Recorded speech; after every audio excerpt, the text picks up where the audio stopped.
Happy Holi to all viewers. നമസ്കാരം. ഇന്ന് ഞാൻ ഒരു നോർത്ത് ഇന്ത്യൻ വെജ് താലിയാണ് കാണിക്കുന്നത്.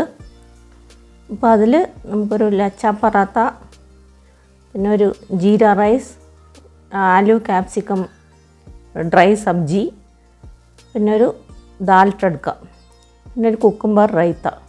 അപ്പോൾ നമുക്ക് ആദ്യം ഒരു പാനിലേക്ക് 1 ടേബിൾ സ്പൂൺ എണ്ണ ഒഴിച്ചിട്ട് അതിലേക്ക് 1 ടീസ്പൂൺ ജീരകം ഇട്ട് പൊട്ടുമ്പോൾ നമുക്കതിലേക്ക് ചെറുതായി മുറിച്ച സവാള ഒരെണ്ണം ചെറുതായി മുറിച്ചത് ചേർത്ത് കൊടുക്കാം. അപ്പോൾ അത് ചേർത്ത് നല്ലപോലെ ഒന്ന് വഴറ്റുക. ഒന്ന് വഴണ്ട് വരുമ്പോൾ നമുക്കതിലേക്ക് ജിഞ്ചറും ഗാർലിക്കും കൂടെ ചേർത്ത് കൊടുക്കണം. അപ്പോൾ ഇത് ആലു ക്യാപ്സിക്കം ഡ്രൈ സബ്ജിയാണ്. അപ്പോൾ ജിഞ്ചറും ഗാർലിക്കും ഞാൻ ചെറുതായി മുറിച്ചിട്ട് ഓരോന്നും 1/2 ടീസ്പൂൺ വീതം ചേർത്ത് കൊടുത്തിട്ടുണ്ട്. ഇപ്പോൾ നമുക്ക് അതിൽ ഒരു സവാള കുറച്ച് വഴണ്ട് വന്നു. അപ്പോൾ അതിലേക്ക് നമുക്ക് പൊട്ടാറ്റോ ചെറുതായി മുറിച്ച് വെച്ചത് 2-3 പ്രാവശ്യം നല്ലപോലെ കഴുകിയിട്ട് നമുക്കതിലേക്ക് ചേർത്ത് കൊടുക്കാം.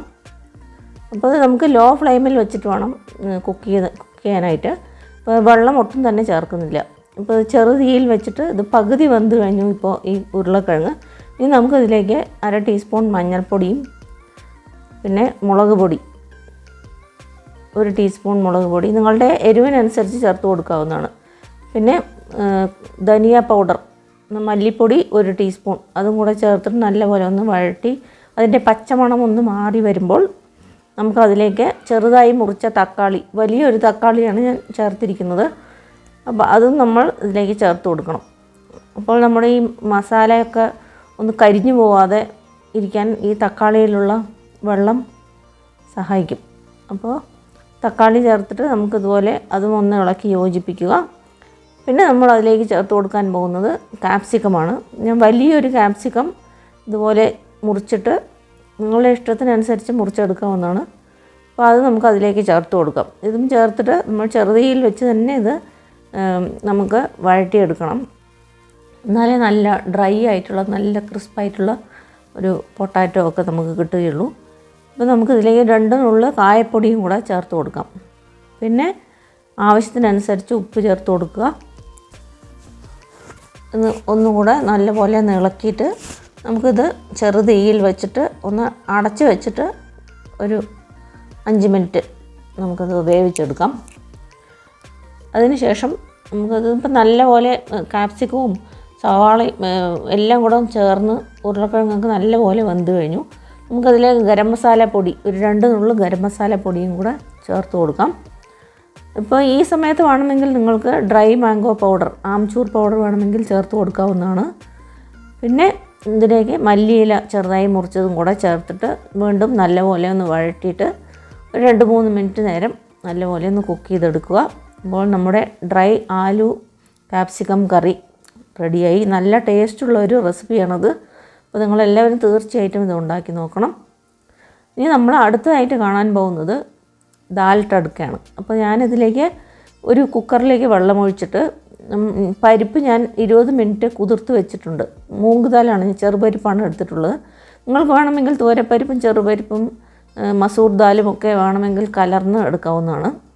ഇപ്പോൾ നമ്മൾ അതിൽ 1/2 കപ്പ് പരിപ്പിലേക്ക് 1 കപ്പ് വെള്ളം ചേർത്തിട്ട് ഒരു 1/4 ടീസ്പൂൺ മഞ്ഞളും കൂടെ ചേർത്ത് ഞാൻ കുക്കറിൽ വെച്ച് വേവിക്കാൻ പോവുകയാണ്. അപ്പോൾ ഞാൻ ഒരു പാനിലേക്ക് നമുക്ക് 1 ടേബിൾ സ്പൂൺ നെയ്യ് ഒഴിച്ച് കൊടുക്കാം. പിന്നെ 1 ടീസ്പൂൺ ജീരകം ഇട്ട് പൊട്ടുമ്പോൾ നല്ലപോലെ പൊട്ടി വരണം. ആ സമയത്ത് നമുക്കതിലേക്ക് ചെറുതായി മുറിച്ച പച്ചമുളക് 1 ചേർത്ത് കൊടുക്കാം. പിന്നെ നമ്മുടെ വറ്റൽ മുളക് 2 അതും ചേർത്ത് കൊടുക്കാം. ഇതെല്ലാം കൂടെ നല്ലപോലെ ഒന്ന് വഴറ്റി യോജിപ്പിക്കുക. പിന്നെ നമുക്കതിലേക്ക് ഇഞ്ചിയും വെളുത്തുള്ളിയും ഓരോ ടീസ്പൂൺ വീതം ചെറുതായി അരിഞ്ഞതോ അല്ലെങ്കിൽ അതിൻ്റെ പേസ്റ്റോ ചേർത്ത് കൊടുക്കാവുന്നതാണ്. അപ്പോൾ അതും കൂടെ ചേർത്ത് നല്ലപോലെ അതിൻ്റെ പച്ചമണം ഒന്ന് മാറി വരുമ്പോൾ നമുക്കതിലേക്ക് സവാള ചേർത്ത് കൊടുക്കണം. ഒരു സവാള ഇതുപോലെ ചെറുതായി മുറിച്ചതും കൂടെ ചേർത്ത് കൊടുക്കാം. അപ്പോൾ സവാളയൊക്കെ നല്ലപോലെ വഴണ്ട്, നമ്മൾ ഹൈ ഫ്ലെയിമിൽ വെച്ച് തന്നെയാണ് കുക്ക് ചെയ്യുന്നത്. സവാളയൊക്കെ നല്ലപോലെ ഒന്ന് വഴണ്ട് വരണം. അപ്പോൾ ഒരു കളറൊക്കെ മാറി ഒന്ന് വരുമ്പോൾ നമുക്കതിലേക്ക് തക്കാളി ചെറുതായി മുറിച്ചതും കൂടെ ചേർത്ത് കൊടുക്കാം. അപ്പോൾ ഹൈ ഫ്ലെയിമിൽ വെച്ച് തന്നെയാണ് ഇത് കുക്ക് ചെയ്യുന്നത്. തക്കാളിയും ചേർത്തിട്ട് നല്ലപോലെ ഇത് വഴട്ടി ഒന്ന് എല്ലാം കൂടെ ഒന്ന് ചേർന്ന് വരുമ്പോൾ നമുക്കിനി അതിലേക്ക് മഞ്ഞൾപ്പൊടി, മുളക് പൊടി, മല്ലിപ്പൊടി, 1/2 ടീസ്പൂൺ മഞ്ഞൾപ്പൊടി, പിന്നെ കാശ്മീരി ചില്ലി പൗഡറാണ് ചേർക്കുന്നത്. അത് 1 ടീസ്പൂൺ ചേർത്ത് കൊടുക്കുക. നല്ലപോലെ ഒന്ന് ഇളക്കി യോജിപ്പിച്ചിട്ട് നമുക്കതിലേക്ക് മല്ലിപ്പൊടിയും കൂടെ ചേർത്ത് കൊടുക്കണം. അപ്പോൾ ഹൈ ഫ്ലെയിമിൽ വെച്ച് തന്നെ കുക്ക് ചെയ്താൽ നമുക്ക് ഹോട്ടലിൽ ഉണ്ടാക്കുന്ന അതേ രുചിയിൽ നമുക്ക് ഈ ദാൽ തഡ്ക ഉണ്ടാക്കിയെടുക്കാൻ പറ്റും. 1 ടീസ്പൂൺ മല്ലിപ്പൊടിയും കൂടെ ചേർത്ത് കൊടുക്കാം. എല്ലാം കൂടെ നല്ലപോലെ ഒന്ന് ഇളക്കി യോജിപ്പിക്കുക. അപ്പം നിങ്ങൾ ആദ്യമായിട്ടാണ് എൻ്റെ ചാനൽ കാണുന്നതെങ്കിൽ ഒന്ന് സബ്സ്ക്രൈബ് ചെയ്യാൻ മറക്കരുത് കൂട്ടുകാരെ. കൂടെ തന്നെ ബെൽ ബട്ടൺ കൂടി പ്രസ് ചെയ്ത് കൊടുത്താൽ ഞാനിടുന്ന വീഡിയോൻ്റെ നോട്ടിഫിക്കേഷൻ നിങ്ങൾക്ക് കിട്ടുന്നതായിരിക്കും. അപ്പോൾ നമുക്കത് ആവശ്യത്തിനനുസരിച്ച് ഉപ്പ് ചേർത്ത് കൊടുത്തിട്ട് അതിലേക്ക് 1/2 കപ്പ് വെള്ളം ചേർത്ത് കൊടുക്കാം. വെള്ളം ചേർത്തിട്ട് ഇനി അതിലേക്ക് നമുക്ക് വേവിച്ച് വെച്ചിരിക്കുന്ന പരിപ്പ്, നന്നായി വെന്തുടഞ്ഞിട്ടുണ്ട് പരിപ്പ്. അപ്പോൾ അത് നമുക്കതിലേക്ക് ചേർത്ത് കൊടുക്കാം. അത് ചേർത്തിട്ട് നമ്മൾ ഈ കൺസിസ്റ്റൻസി ഒന്ന് അഡ്ജസ്റ്റ് ചെയ്യാനായിട്ട് വീണ്ടും വെള്ളം ചേർത്ത് കൊടുക്കാം. നിങ്ങൾ വീണ്ടും വെള്ളം ചേർക്കുമ്പോൾ ചൂടുള്ള വെള്ളം ചേർക്കാനായിട്ട് ശ്രദ്ധിക്കുക. പച്ചവെള്ളം ചേർത്ത് കഴിഞ്ഞാൽ അതിൻ്റെ രുചിയൊക്കെ മാറിപ്പോവും. നമ്മളെപ്പോഴും കുക്ക് ചെയ്ത ഒരു ഐറ്റത്തിൽ നമ്മൾ വെള്ളം ചേർക്കുമ്പോൾ ചൂടുവെള്ളം വേണം ചേർത്ത് കൊടുക്കാനായിട്ട്. അപ്പോൾ വെള്ളം ചേർത്ത് നല്ല കൺസിസ്റ്റൻസി ഒക്കെ ഒന്ന് അഡ്ജസ്റ്റ് ചെയ്യുക. ഇപ്പോൾ നല്ല ക്രീമി ആയിട്ടുള്ള ദാൽ തഡ്ക ഇവിടെ നമ്മുടെ റെഡിയായി. ഇനി ഇതിലേക്ക് കുറച്ചും കൂടി ഇൻഗ്രീഡിയൻസ് ചേർക്കേണ്ടതുണ്ട്. 1 നുള്ള് കായപ്പൊടി ചേർത്ത് കൊടുക്കാം. പിന്നെ 2 നുള്ളോ 1 നുള്ളോ ഗരം മസാല പൊടി നിങ്ങളുടെ ഇഷ്ടത്തിനനുസരിച്ച് ചേർത്ത് കൊടുക്കാവുന്നതാണ്. പിന്നെ 1/4 ടീസ്പൂൺ കസൂരി മേത്തിയും കൂടെ ഇതുപോലെ പൊടിച്ച് ചേർത്ത് കൊടുക്കുക.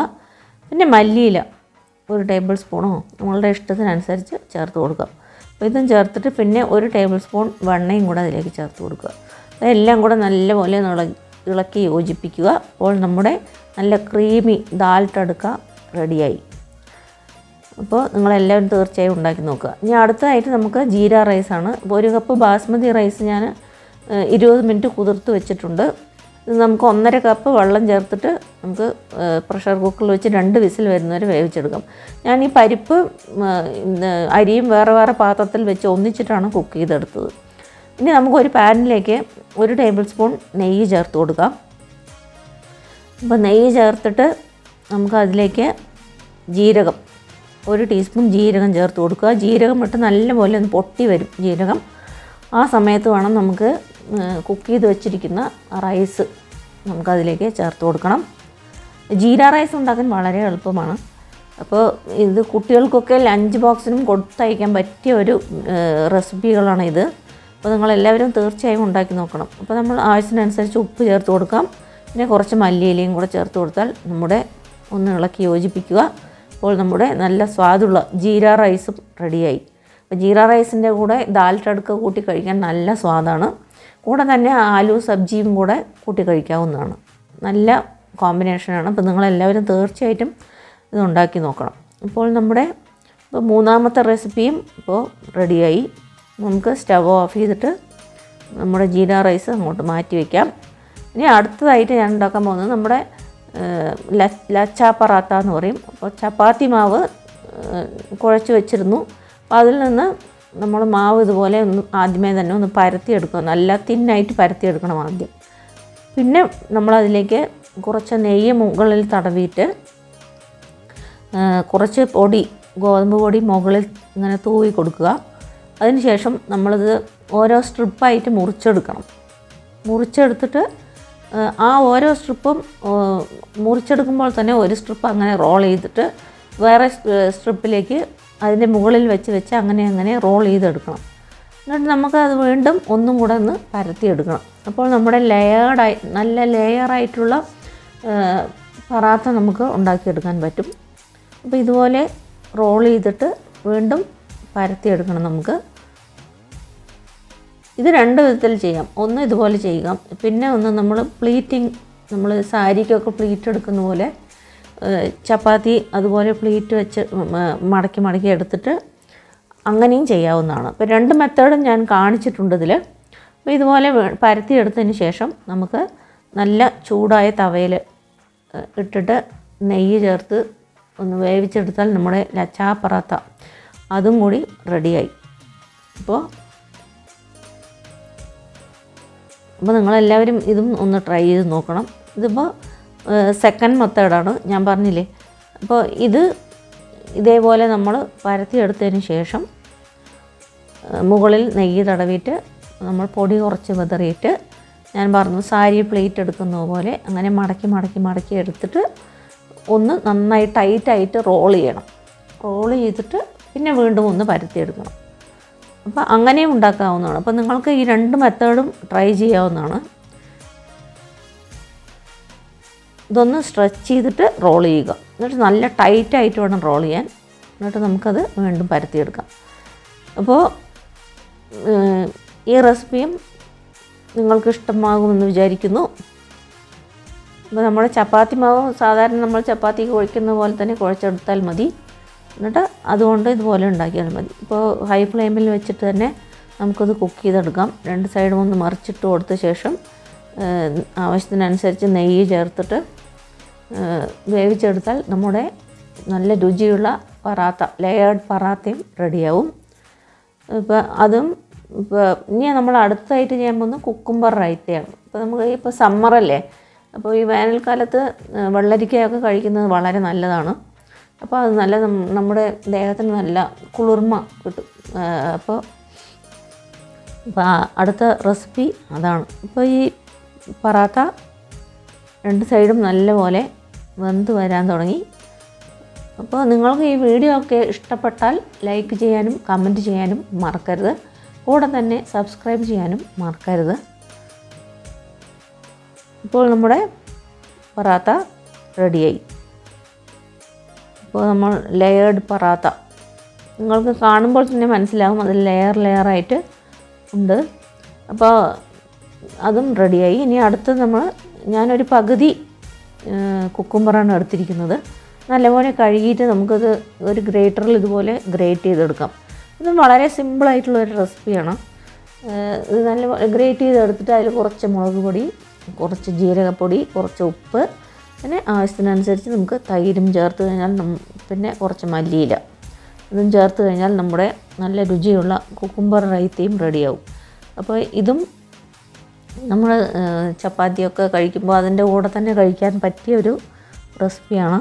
നമ്മൾ ഒരു പാത്രത്തിലേക്ക് മാറ്റിയ ശേഷം നമുക്ക് അതിലേക്ക് കുറച്ച് മുളക് പൊടി, കുറച്ച് ഉപ്പ്, പിന്നെ കുറച്ച് ജീരകം വറുത്തിട്ട് പൊടിച്ചതാണത്. അപ്പോൾ അതും കൂടെ ചേർത്തിട്ട് പിന്നെ ആവശ്യത്തിനനുസരിച്ച് നമുക്ക് തൈര് ചേർത്ത് 4 ടേബിൾ സ്പൂൺ ഞാൻ ചേർത്തിട്ടുണ്ട്. പിന്നെ കുറച്ച് മല്ലിയിലയും ചേർത്ത് നല്ലപോലെ ഇളക്കി യോജിപ്പിച്ചാൽ നമ്മുടെ കുക്കുംബർ റൈത്തയും റെഡിയായി. അപ്പോൾ നിങ്ങൾക്ക് എല്ലാവർക്കും ഇന്നത്തെ ഈ 5 റെസിപ്പിയും ഇഷ്ടപ്പെട്ട് കാണുമെന്ന് വിചാരിക്കുന്നു. എല്ലാവരും തീർച്ചയായും ഉണ്ടാക്കി നോക്കിയിട്ട് അഭിപ്രായം അറിയിക്കാൻ മറക്കരുത്.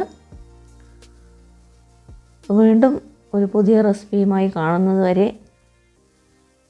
നന്ദി, നമസ്കാരം. Thanks for watching.